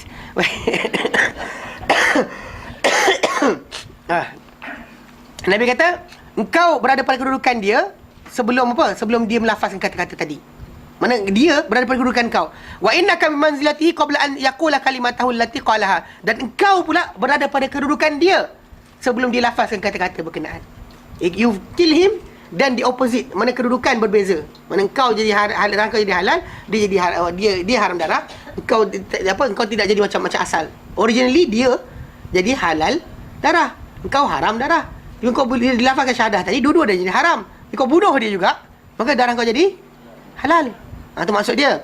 Okay, walaupun kita kata Nabi tak kisos. Nabi tak kisos untuk perbuatan tadi. Namun begitu maksudnya kedudukan si Allah Ta'ala, kesalahan tadi berlaku. Faham? Okey, baik. Dan zahirnya, seolah-olah kata zahir ni nampak macam kufur. Banyak orang takwilkan hadis tadi, maksud dia kufur. Maksud dia bila kau bunuh seorang Muslim, kan? Kita lahu kufr. Memerangi seorang Muslim ada kafir. Tapi kafir kita bincangkan dia, kita kata apa? Ada level dia. Kufur maksudnya engkar hak. Bukannya engkar kafir keluar Islam. Kalau kata halal, keluar Islam lah. Tapi kalau kata bukan kata halal, perbuatan dosa kita mengingkari hak seorang Muslim. Seperti kita kata kita nafikan dia Muslim, maksudnya kita langgar hak dan juga maruah dia. So kita kata engkar hak dia, bukannya kafir keluar agama. Kita faham perkataan kufur tadi bukan keluar daripada Islam. Dan itu bukan sahih. Maksudnya kata dia keluar Islam atau dosa macam tu salah. Kerana apa? Kerana orang yang membunuh tadi, Miqdad bin Aswad bagi contoh Muslim bunuh seorang yang kafir yang melafazkan syahadah ataupun melafazkan masuk Islam, perbuatan pembunuhan tadi tu dalam keadaan mentakwil, dia membayangkan bahawa orang tu masih lagi kafir. Dia ingatkan orang tu kafir lagi, dia perangilah. Okey? Tapi dia bukan jadi pembunuhan, dan maka pembunuhan dia tak menjadi satu dosa besar. Pasal dia merasakan benda tadi dan suasana itu betul. Suasana tadi pasal kawan tadi tak ada lagi pun syahadah, melainkan at last minute. Tapi namun begitu, yang atas apa yang Nabi beri kepada para sahabat, walaupun last minute sekalipun dia lafazkan, maka terima. Kan dah bunuh dah. La ilaha illallah, terima. Pasal kita berperang kerana Allah, bukan kerana nafsu, bukan kerana marah, bukan kerana geram, bukan kerana asabiah, bukan kerana kebangsaan, bukan. Kerana Allah. Haram kita membunuh kerana nafsu kita. Kita membunuh kerana banyak hadis-hadis yang riwayat-riwayat yang datang berkenaan Sayyidina Ali dan sebagainya, tapi saya tak pasti kesahihan kisah tersebut. Ali bin Abi Talib pernah sekali dia berperang, kemudian dia nak pancung orang yang berperang dengan dia, tiba-tiba orang tu ludah muka dia, Ali pun tinggalkan, tak jadi nak bunuh. Sebab apa? Bila orang tanya kenapa, aku tadi mula aku perang kerana Allah Ta'ala, aku nak bunuh dia kerana Allah, tapi bila dia ludah muka aku nak bunuh dia sebab aku geram dengan dia. Jadi aku tak nak buat benda berkenaan kerana aku, bukan kerana Allah Ta'ala. Faham tak? Ini konsep tadi. Saya tahu sahih ke tidak kisah tadi. Yang pentingnya tajuk tu timbul mana dalam peperangan tadi lillah. So as long as dia tak lafaz syahadah je, haram kita bunuh dia. Stop diri kita. Bergeram, tadi luka dah tangan kita, hilang dah tangan kita kerana dia, still kita tak boleh serang dia. Stop at that point. Faham? Baik. Dia kata apa? Dia kata itu pendapat pertama. Dan ini adalah kufur, ada bentuk yang menunjukkan bahawa orang tadi dia mentakwilkan orang yang masih yang bercakap la ilallah tadi ataupun aslam tu lillah tadi tak lagi masuk Islam. Jadi maka pembunuhan tadi tak menjadi dosa besar. Okey. Maka jadi yang tajuk yang kita sebut tadi maksudnya kisos lah. Maka jadi kisos pun tak kena lah. Pasal pembunuhan dibuat tadi bukan atas dasar dia sengaja melampau, tapi dia rasa orang tu masih lagi kafir. Salah tetap bersalah. Tapi tidak dilaksanakan hukum kisos kat atas dia. Faham? Nabi tak ada contoh macam kisah Usam bin Zaid lagi. Usam bin Zaid dengan nyata Nabi kata dengan dia sampai dia minta ampun. Dia kata, ya Rasulullah, minta ampun Allah Ta'ala untuk aku. Nabi berterusan kata, macam mana kau nak buat nanti di hari akhirat dengan kalimah la ilallah? Macam mana kau nak buat? Apa kau nak buat nanti? Maksud dia, Nabi berterusan lafazkan macam tu. Sampai ke Usam bin Zaid dan riwayat berkenaan kata, aku tak pernah mengimpikan baru masuk Islam. Kalau aku amat-amat nak, kalau boleh, that is the first day aku masuk Islam. So that dosa-dosa tu terus tak ada. Dia harap macam tu. Tapi Nabi berterusan tak berikan jawapan kata, okey, aku minta ampun untuk kau. Tak ada. Nabi berulang lafazkan, menunjukkan dosa salah. Tapi Nabi tak ada pula kata, okey, bawa Usamah kita bunuh dia pula. Tak ada. Tapi kalau konsep bukan peperangan, kita bunuh orang, anda siapa sekalipun anda kena bunuh. Faham Okey. Baik. Jadi itu pendapat pertama. Okey. Jadi kumpul yang ada level tu dia tak solat, dosa besar saja ke atau keluar Islam? Tak solat, actually kalau ikut mazhab Syafi'i, orang tersebut tak keluar Islam lagi. Okay, kalau sekiranya dia tak menghalalkan, mengharamkan yang halal, ataupun dia tak kata solat tak wajib, dia kata solat tu aku tahu wajib, tapi aku ni malas, aku nampak macam letih lah, dia tinggalkan kerana jahil dia dan sebagainya, maka benda tersebut tak mengeluarkan dari Islam. Tapi kalau Ahmad keluar dari Islam, Ahmad kata keluar pasal solat dia ada perbezaan antara kita dan mereka. Bahkan orang munafik di Madinah dahulu tak dicuit mereka ni kerana mereka masih lagi solat. Kalau mereka tak solat, maka seolah-olah jadi satu isyarat bahawa mereka ni boleh diperangi. Orang munafik yang mengaku Islam, mereka masih lagi diberikan hak-hak Islam sebab mereka masih lagi solat. Dan bahkan kalau benda tu dibuat secara berjemaah, beramai-ramai tinggalkan solat, maka pemerintah wajib tangkap mereka dan juga hukum mereka. Wajib. Kalau orang tu buat seorang-seorang, kita tak tahu, kita ada suruh cari. You not been asked untuk jadi selidik orang buat ke tidak, tak. Tapi kalau pemerintah dapat tahu dan orang tu buat secara isytihar, tak wajib solat ni, buat apa solat, bla bla bla, tangkap. Kalau tak ni bunuh. Maka benda tu, itu yang murtad tu. Yang kata keluar solat, tinggalkan solat dan buat apa murtad, yang macam tu. Adapun orang yang tak tahu, dia jahil, bapak tak pernah ajar, mak tak pernah ajar, even ada separuh tu tak solat sebab apa? Tak kerti mandi wajib. Umur 25, 26 tak kerti mandi wajib lagi. Kenapa? Sebab bapak mak bapak tak ajar. Itu yang cerita. Dia kejahilan dia memberikan alasan untuk dia tidak dihukumkan direct. Pasal dalam masalah kafir, seseorang itu antara syarat pertama dia mesti tahu. Bukan dia tak tahu. Okey, faham Dia mesti tahu. Dan only hukum tu kena kat atas dia. Kalau dia tak tahu, hukum tadi tak berjalan kat atas dia. Faham? Baik. Jadi jadi dikata dalam tajuk tadi, walaupun tidak kena kisos, namun begitu dia ketika waktu berkenaan masih lagi diberikan cemuhan ataupun teguran oleh Nabi SAW. Contoh macam dalam kisah Usama bin Zaid nanti, Nabi tegur dia. Nabi kata, macam mana kau nak buat dengan la ilaha illallah pada hari kiamat? Nabi ulang berkali-kali. Dan Nabi tak minta ampun untuk Usama bin Zaid dalam hadis berkenaan. Okey? Maksud dia orang berkenaan mungkin tak dihukum benda tersebut, tapi masih lagi dianggap dia ni sebagai orang yang bersalah. Itu je lah. Minta ampun sendiri daripada Allah Ta'ala.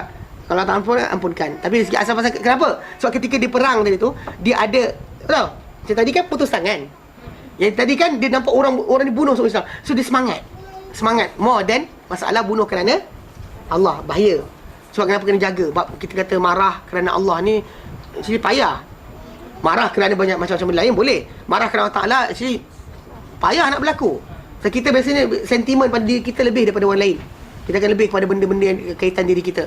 Jadi bahaya So dalam tajuk tadi, orang tadi bersalah dan juga ni. Okey, itu pendapat kedua. Pendapat ketiga, bahawa orang tersebut kedudukan dia, orang tersebut menyembunyikan iman dia. Manakala dia ni orang yang menyembunyikan iman kan, jadi kau bunuh dia juga, maka tak timbul tajuk untuk dia mengisytiharkan Islam dia. Mana dia tak dapat nak isytiharkan dia punya Islam mereka pada waktu berkenaan. Maka dia disuruh keluar pergi berperang pun dalam keadaan paksa. Maka dia macam kedudukan dia ketika itu, macam tahu, kalau kau duduk Mekah dahulu kau tak boleh zahirkan iman kan. Dia pun macam tu juga. Mana kedudukan engkau sekarang ni, engkau paksa dia, kau lawan, dia dahulu tak boleh zahirkan Islam. Dan kau dia tak boleh zahirkan Islam ketika di Mekah. Sekarang ni dia tak boleh zahirkan Islam ketika mana dalam peperangan tadi. Mana pasal dia timbang tekanan. Maksud dia, bila kau bunuh dia, maka dia dapat kedudukan macam kamu, engkau ketika di Mekah dahulu. Takwil ketiga, tapi takwil ini agak terlampau rumit. Dan lebih jelas tadi, maksud dia, Nabi kata, engkau pada kedudukan dia sebelum dia masuk Islam, sebelum siapa syahadah, dan dia pada kedudukan kau bila dia lafaz kata-kata tadi. Pasal engkau tadi haram darah, dia halal darah. Dilafazkan syahadah tadi ataupun dilafazkan alhamdulillah, engkau bunuh dia, maka automatik engkau jadi kedudukan dia sebelum daripada dia lafazkan. Dan dia jadi kedudukan kau sebelum kau bunuh dia. Betul? Mana haram darah dia kan, kedudukan dia jadi haram. Dan dia kau jadi halal darah. Mana kedudukan dosa tadi, mana daripada segi celaan, cemuhan, engkau dapat kedudukan dia sebelum dia masuk Islam. Dia dapat kedudukan kau sebelum dia masuk Islam. Sebelum dia dilafazkan syahadah tadi. Mana dia dilafaz syahadah tadi, dia jadi kedudukan kau. Kedudukan kau mana menjadi Muslim. Engkau pula jadi macam orang yang bunuh seorang Muslim. Maksud dia. Faham Jadi maksud dia lafaz tu, dia kata apa? Dia kata dan satu riwayat lain, dia kata apa? Dia kata wa fi riwayatin, satu riwayat lain, falamma ahwaitu li aqtulahu, bila aku mahu ingin untuk membunuhnya, qala, dia kata la ilaha illallah, tiada Tuhan melainkan Allah Taala. Itu yang lafaz yang datang. Itu yang hadis daripada Miqdad bin Aswad. Daripada Usama bin Zaid pula, Usama bin Zaid, dia kata qala, beliau berkata ba'athana Rasulullah SAW fi sariyatin, telah mengutus kami Rasulullah SAW pada satu sariyah, satu pasukan tentera. Sariyah ni pasukan tentera yang Nabi tak sertai. Kalau Nabi sertai dipanggil ghazwah. Sariyah ni bahasa pertempuran yang Nabi tak hadir. Okey. Dia kata fasabbahna hurakat, lalu kami telah serang hurakat, nama tempat daripada Juhainah. Okey. Fa adraktu rajulan, dapat serangan tersebut aku temui seorang lelaki. Okey. Dia kata faqala, lalu bila dalam kisah tadi dia kata lelaki berkenaan berkata la ilaha illallah, tiada Tuhan melainkan Allah. Tiada Tuhan melainkan Allah.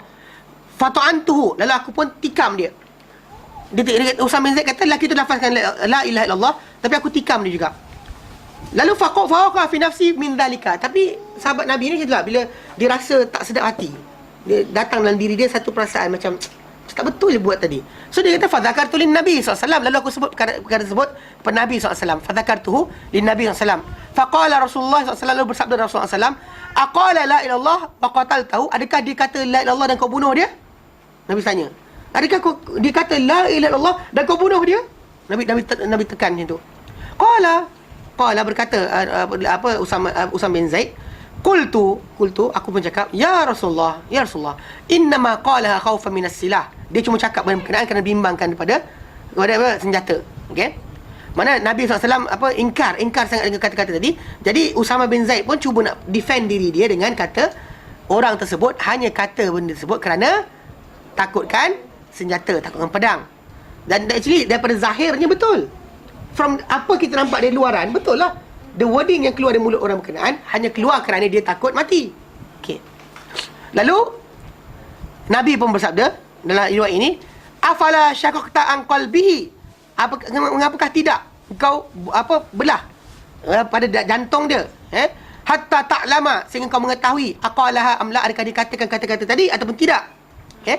Kenapa tak belah? Adakah dia katakan dengan hati dia atau dia kata dengan mulut dia?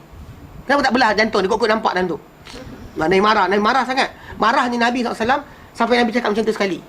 Dan sedangkan Usama bin Zaid ni actually orang yang paling antara orang yang paling Nabi sayang. Dia ni anak kepada Zaid bin Harithah.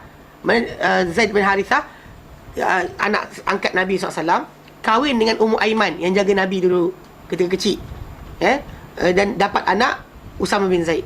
Mana dua orang Nabi sayang, kahwin, dapat anak mereka ni adalah orang kesayangan Nabi SAW.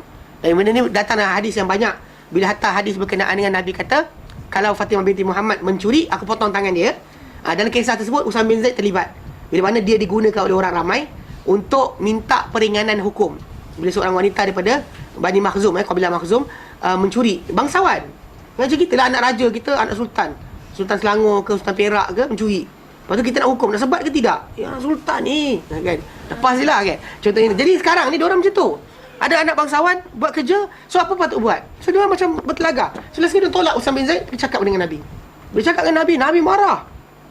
Nabi kata, aku tak dapat nak bayangkan kau minta syafaat pada hudud Allah. Mana benda yang Allah Ta'ala letakkan hukum. Bila Nabi sebagai pemerintah, hukum tu Allah Ta'ala suruh buat, dia akan buat. Kalau antara kita, contoh macam kes yang seorang lelaki, kain serban dia, kain selempang dia mahal, ke dia curi. So bila tangkap orang berkenaan, bawa untuk hukuman, nak dipotong tangan, Nabi SAW nak hukuman, lelaki berkenaan kata, Rasulullah, aku maafkan dia, tak payah potong. Dia kata tak sanakan juga. Dia kata, Rasulullah, aku sedekah pada dia. Sedekah, apa dia curi tu aku sedekah pada dia. Lepas tu betul berulang kali dia minta supaya Nabi tak usah hukum. Nabi kata, kenapa tidak sebelum kau bawa dia jumpa aku? Kenapa kau tak maafkan dia sebelum kau bawa dia jumpa aku? Adapun kat atas kami, kat aku kata, bila datang benda ni kena laksanakan. Itu had Allah Ta'ala, bukan kerja kita. So itu sebab kenapa kalau dalam tajuk ini tadi, jangan kita cepat ke depankan benda tu. Kalau dia kata pemerintah tahu, dia wajib buat. Atas kita ni, benda tu, itu terpulang pada Allah Ta'ala. Kita nampak depan mata kita sekat lah. Tadi asasnya benda tu tak tahu nak buat macam mana, tinggalkan. Yang kita campur untuk hukum orang berkenaan. Bukan hukuman, kerja kita. Itu kerja pemerintah. Baik. Jadi bila Usama bin Zaid minta peringanan, Nabi marah. Dan Nabi kata, Nabi kata sungguhnya binasa orang sebelum kamu adalah bila mencuri di kalangan mereka ni orang yang miskin, orang yang lemah di kalangan mereka laksanakan hukuman. Dan bila melaksanakan mencuri orang yang kaya di kalangan mereka ni, mereka lepaskan. Itu dia kata Nabi di akhir lafaz tu, Nabi kata, waimullah, demi Allah, lau kana Fatimah binti Muhammad saraqat laqata'tu yadaha. Kalau sekiranya Fatimah binti Muhammad mencuri, anakku sendiri mencuri, aku potong tangan dia. Macam tu sekali Nabi kata. Menunjukkan bahawa tidak ada status dan juga ni. Tapi Usama bin Zaid adalah orang yang ditolak. Kenapa? Dia ni orang yang Nabi sayang. Dalam kisah ni, dia bunuh orang sebut oleh Allah. Nabi berterusan, Nabi kata, engkau bunuh dia. Adakah dia kata la ilaha illallah kerana kau bunuh dia? Nabi berulang kali Nabi cakap. Mana marahnya Nabi dengan perbuatan dia. Dan dia try untuk defend dia kata, ya Rasulullah, dia takut apa? Takut senjata. Lepas tu Nabi kata, apa asal kau tak belah jantung dia? Tengok adakah dikatakan ia atau tidak. Menunjukkan Nabi marah sangat. Ini marah sangat Nabi SAW tentang hukum tadi. Itu menunjukkan apa? Dan ini yang dikatakan dalam ni ada dalil untuk ahli sunnah wal jamaah bahawa hadis ini cerita hati manusia ini atau kata-kata dia, ia dia kata bahawa kata-kata hati kata-kata hati termasuk daripada kata-kata mulut juga sebenarnya. Melafaz hati tadi tu, masa Nabi suruh dengan dia, cubalah jantung. Pasal dalam hati kita ni, iman dalam hati ni tadi masih dikira di Islam. Cuma masalahnya, dalam Islam ada satu hukum, masalah pelafazan. Pasal Nabi minta pada bapa saudara dia, lafazkan. Dan ni lafazkan dah. Dah lafazkan, dia tolak lagi masalah lah. Kalau dia sorok langsung, tajuk. Sekarang ni Nabi minta pak saudara dia, la ilaha illallah, pak saudara tak bagi kan. Ini lelaki ni lafazkan la ilaha illallah, Usama bin Zaid bunuh juga. So kesilapan sahabat lah. Tapi dari segi asasnya orang ni Nabi sayang, tapi Nabi marah sangat sampai Nabi kata, kenapa kau tak belah jantung ni, kau tengok adakah dikatakan kata-kata tadi atau tidak. So ini adalah jawapan kepada golongan Mu'tazilah dan juga ahli bid'ah yang katakan kata-kata hati ni tak termasuk, tak kira. Apa lagi kau dah lafazkan mulut, maka hati pun dah kira sekaligus. Dan juga dikatakan apa? Dekat sini dalil bahawa penetakan hukum di atas sebab yang zahir, yang nyata. Maksudnya kita hukum dengan apa yang zahir saja. Anything yang hidden, itu kan urusan kita. Kalau dia tipu, itu terpulang kepada Allah Ta'ala. Dia tipu terpulang kepada Allah Ta'ala. Macam orang munafik di Madinah dahulu, dia orang tipu, menunjukkan iman tapi mereka tak beriman. Allah Ta'ala sebut dalam Quran dalam surah Al-Baqarah. Allah Ta'ala nyatakan, wa minan nasi man yaqulu amanna billahi wa bil yaumil akhir, tapi wa ma hum bimu'minin, mereka tak beriman pun. Ada kalangan manusia ini yang kata kami beriman dengan Allah dan hari akhirat, tapi mereka tak beriman pun. Allah Ta'ala sendiri yang clarify mereka tak beriman. Tapi mereka tunjukkan pada orang lain mereka beriman. Bahkan solat belakang Nabi. Solat belakang Nabi. Tapi kita kata, sebab kenapa? Iman mereka, penzahiran, kita hukum zahir je. Dia mengaku Muslim, anggap Muslim. Dah, habis kita. Apa dalam hati dia, bukan kerja kita. Itu betul-betul pulang pada Allah Ta'ala. Don't ever try to read people's heart. Tahu tak? Ni bukan betul sangat ni. Tak, itu dia bukan kerja lain. Dalam Islam tak ada kerjanya ni. Tak ada. Tak ada jawatan khas. Tapi dalam golongan sufi ni ada macam ni. Dia pandang orang ni, ni jahat, baik, ngarut. Islam tak ada benda ni. Baik. Dan dia kata apa? Nabi kata pada mereka, dan berterusan, fama zala yukarriruha alayya, dan berterusan Nabi mengulang-ulang kata-kata berkenaan padaku, hatta tamanna, itu sehingga aku berangan-angan, anni, bahawa sungguhnya aku aslam tu yauma idzin, aku baru saja masuk Islam pada hari tersebut. Itu kalimah yang Nabi kata tadi. Nabi sebut berulang-ulang kali, mengingkari apa dia cakap. Dan zahir riwayat ini, pengulangan tadi Nabi ulangkan adalah, kenapa kau tak belah dada dia, jantung dia, kau supaya kau tahu adakah dikatakan kata-kata tadi ataupun tidak. Mana berulang-ulang Nabi sebut benda kenaan. Tapi ada juga yang dari riwayat yang berikutnya, Nabi ulang-ulang kata-kata, macam mana engkau nak buat dengan la ilaha illallah apabila ia datang pada hari kiamat nanti. Macam mana kau nak buat dengan la ilaha illallah ni, kau nak buat kat mana? Pasal Nabi minta pada bapa saudara dia, bapa saudara tak lafazkan, dan Nabi kata pada bapa saudara dia, sebut la ilaha illallah, aku hujah untuk engkau di hadapan Allah Ta'ala pada hari kiamat nanti. Datang kau tolak, dia marah lah. Dan aku minta benda berkenaan pada bapa saudara aku, tapi dia tak lafazkan. Dan pelafazan tadi tu memadai untuk dia diselamatkan daripada benda tersebut. Baik. Jadi boleh jadi Nabi ulang dua kali kalimah tadi. Either Nabi ulang, kenapa kau tak belah jantung dia, kau tengok apakah dia cakap atau tidak, ataupun macam mana kau nak buat dengan la ilaha illallah pada hari kiamat nanti. Either one, tak ada masalah. Okey. Dan satu riwayat lain, Nabi apa yang dikatakan oleh Usamah, Nabi kata faqala walima qataltahu, kenapa kau bunuh dia? Bila kau sebut la ilaha illallah, kenapa kau bunuh dia? Faqala, lalu berkata Usamah bin Zaid, ya Rasulullah, wahai Rasulullah, auja fil muslimin, dia telah menyakitkan umat Islam. Dia telah menyakitkan umat Islam. Faqatala fulanan, dia bunuh si fulan, wa fulanan, dia bunuh si fulan. Dia sebutlah. Dan Usamah bin Zaid wasamma nafar lahu nafara, dia sebut kepada Nabi SAW beberapa orang. Dia sebut, dia bunuh orang ni, dia bunuh orang ni, dia bunuh orang ni, dia bunuh orang ni. Dah bunuh orang ramai Rasulullah. Logik akal kita, dah orang tu bunuh banyak, kita bunuh dia. Kan? Wa inni hamaltu alai, aku serang dia kata. Falamma ra'as saifa, bila dia nampak pedang, qala, dia kata la ilaha illallah. Mana Usamah cuba pertahankan diri dia untuk kata dia tak salah. Dan Nabi kata, faqala Rasulullah SAW, aqataltahu, kau bunuh dia? Qala na'am. Usamah kata ya. Nabi pun kata, fa kaifa tasna'u bila ilaha illallah idza ja'at yaumil qiyamah. Macam mana kau nak buat dengan la ilaha illallah apabila ia datang pada hari kiamat nanti? La ilaha illallah dia akan datang untuk menjadi hujah orang tersebut. Engkau nak buat macam mana dengan la ilaha illallah ni? Dia kata benda ni macam tu. Okey. Qala, dia kata dia sebut yang itulah. Dia kata apa? Dia kata ya Rasulullah, qala ya Rasulullah, istaghfirli, minta ampunlah untuk aku. Okey? Minta ampunlah untuk aku. Faqala, Nabi ulang lagi, fa kaifa tasna'u bila ilaha illallah idza ja'at yaumul qiyamah. Macam mana kau nak buat dengan la ilaha illallah apabila ia datang pada hari kiamat nanti? Okey? Makna dia, maksud dia kata macam mana kau nak buat dengan Allah, iaitu apa yang kau nak, dengan apa kan kau berhujah. Dia akan berhujah dengan la ilaha illallah tadi. Engkau nak hujah dengan apa maksud dia? Bila la ilaha illallah tu datang, bila datang dikata kepada engkau nanti, macam mana kau boleh membunuh dia, seorang yang berkata la ilaha illallah, okey, Sedangkan dia telah datang untuk dia terhasil untuk dia dengan la ilaha illallah tadi, pengharaman darah dia dengan Islam. Macam kau nak bunuh dia juga. Apa jawapan kau nak bagi? Nabi tanya dia berulang kali sebab itu. Macam kau nak buat, macam kau nak buat, Dia kata dia kata dan Usama bin Zaid ketika itu bercita-cita kalau boleh dia baru masuk Islam pada hari berkenaan, agar Islam dia lewat sehingga hari dia kena marah tadi kan. Supaya apa? Supaya Islam tadi tu akan menyebabkan jenayah dia tadi terhapus. Pasal Islam menghapuskan apa yang sebelum daripadanya. Lepas orang tu masuk Islam, dosa pahala yang baru tadi kena terus minta ampun juga. Dia lepas masuk Islam, mana sebelum di Islam, apa dosa dia akan dihapuskan oleh Islam. Tapi sekarang ni dah silap lah macam mana? Sampai dia kata kalau boleh Islam dia baru sangat. Okey?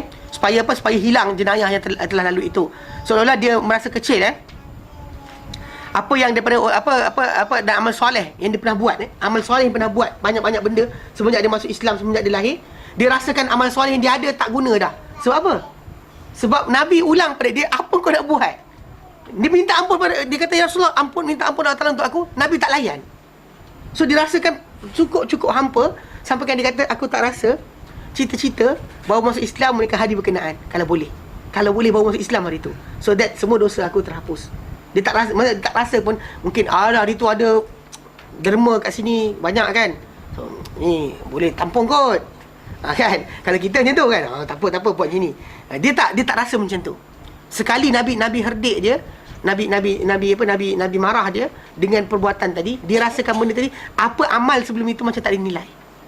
Kita kalau dah ada nama amal kan, aku sedekah, baca Quran, belajar dulu, tidur, bla kan. Benda tadi kita rasa besar. Sahabat Nabi tak rasa besar. Itu beza kita dengan mereka. Dia rasakan bila kena marah tu, dia rasakan semua kebaikan dia buat dulu macam tak ada nilai dah. So Nabi boleh kata dengan dia Nabi tak layan bila dia minta, ya Rasulullah minta ampun Allah Taala untuk aku. Menunjukkan bahawa dia rasa berat benda tersebut, besar. Kerana besarnya benda berkenaan. Kerana Nabi bersangatan mengingkari perbuatan dia. Sehingga dikatakan apa? Kerana jika dikatakan bahawa apabila dia halalkan pembunuhan Usamah tadi kepada seorang lelaki tu, dia kata dia dihalal mustahil, dia kata mustahil untuk berlaku pembunuhan Usamah, mustahil pembunuhan Usamah kepada lelaki berkenaan dengan sengaja. Kalau ikutkan logiknya, ikutkan sebenar, dia kata aku bukan nak ni, tapi dia dah buat ini, jadi aku bunuh dia sebab itu. Tapi Nabi masih lagi kata dia masih lagi salah, walaupun dia telah pun kata aku ya Rasulullah, aku dia kata aku buat benda berkenaan bukan kerana sekian, tapi kerana dia bagi alasan. Nabi tetap tak terima alasan berkenaan, Nabi tolak apa disebut. Okey. Dan kalau kita kata kenapa Usama bin Zaid tidak diwajibkan untuk bayar diat dan sebagainya, kerana apa? Kerana jawapannya macam kita terangkan tadi lah, kerana pembunuhan dia kepada orang berkenaan dianggap dia rasa orang tu masih kafir. Dia rasa orang tu kafir lagi, dan suasana ketika itu memang orang tu asalnya kafir. Cuma ketika waktu dilafazkan oleh Allah tadi, dia tak rasa orang tu masuk Islam dengan sincere. Cuma dalam Islam macam saya kata, kita bincang tadi, bila orang tu lafazkan, hukum dengan zahir saja. Jangan tengok dalam hati dia apa. Faham? Jangan tengok dalam hati dia apa. Itu salah. Kalau kita try baca dalam hati dia, salah. Dengan sebab itu kita kata kerana pembunuhan yang dia buat tadi bukan sengaja, dengan dasar orang kata sengaja melampau pada orang lain, tapi kerana dalam berjihad, maka dia tak dikenakan diat. Macam yang berlaku pada bapa kepada inilah Huzaifah bin Yaman. Dibunuh tapi Nabi tak tuntut daripada orang-orang yang bunuh tadi sebab diat, kerana kesilapan berlaku Bukan tanggungan tadi balik pada Baitul Mal, tak dibalikkan pada orang berkenaan. Pasal memang kita kata benda tu bukan sengaja. Yang pasal keadaan dia tak kenal. Diat. Dahlia Tamal Buta. Kalau dia kata tulis Arab bahasa Melayu dia DIYYAT ataupun DIAH. Kalau Nabi tak ada ambil tindakan apa lah, tapi dia salah. tapi memang tapi tengok sahabat Nabi, dia tak kena denda kan sekali pun, tak kena denda pun. Nabi cuma ulang-ulang apa, macam mana kau nak buat dengan la ilaha illallah pada hari kiamat nanti bila ia datang, apa kau nak buat. Dia ulang macam tu saja, sahabat rasa dah payah. Kita kalau ulang nanti aku buat lain lah kan? Kita akan rasa ada peluang lain. Sahabat Nabi tak rasa macam tu. Faham? Okey, kita berhenti kat sini, insya-Allah nanti kita akan bincang kemudian Dan memang kita diat tadi kita kata tak diletakkan kerana telah pasal dia bunuh tadi, bukan kerana memang dia bunuh sebab tu, tapi kerana benda tadi takwil. Ada sebab kenapa benda tu jadi tidak kena pada dia. Jelas? Baik, kita berhenti kat sini insya-Allah. Nanti kita akan bincangkan berkenaan tajuk baru. Itu berkenaan dengan bab orang-orang yang Nabi berlepas diri daripada mereka. Siapakah orang yang Nabi kata bukan golongan aku, bukan golongan aku, bukan golongan aku? Siapa orang-orang macam tu? Yang dikatakan mungkin Muslim lagi, mungkin masih lagi berlaku iman, tapi masalah sekarang Nabi telah keluarkan mereka dari lingkungan apa? Umat Muhammad sallallahu alaihi wasallam. Ya, ada orang-orang tertentu. Sesiapa orang berkenaan kita akan bincangkan nanti insya-Allah. Dia masih ada kaitan dengan iman Pasal iman ni actually menyebab kita bersama Rasulullah. Tapi ada orang Nabi kata bukan golongan aku kalau orang macam ni. Bukan golongan aku kalau orang macam ni. Siapa orang-orang tersebut? Siapa? Kalau masuk neraka dibakar ikut kadar dosa, kemudian dia akan dilepaskan insya-Allah. Pasal ahli tauhid tak akan kekal dalam neraka. Ini yang kita kata akidah Ahlussunnah wal Jamaah berdasar pada dalil nas Quran dan hadis. Orang-orang yang apa Muslim, iman dia sebesar debu akan memberi manfaat. Even sebesar debu pun akan menyebabkan dia keluar daripada neraka. Kalau dia ada iman. Tapi kalau dia kata dia ada iman, mana dia ada iman dan juga ada kufur, munafik lah dia nama dia, kan? Mana iman dia ada, tak ada syak, tak ada ragu, cuma besar apa? Besar zarah, sebesar debu yang berterbangan, ia ada nilai. Dan nilai dia tadi dia akan dikeluarkan juga insya-Allah. Tapi terpulang pada Allah Taala Allah Taala yang pilih benda tersebut. Baik, kita berhenti kat sini. Wallahu a'lam wa sallallahu ala sayyidina Muhammad wa sallam walhamdulillahi alamin. Subhanaka asyhadu an la ilaha illa anta astaghfiruka wa atubu ilaik. Wassalamualaikum warahmatullahi taala wabarakatuh.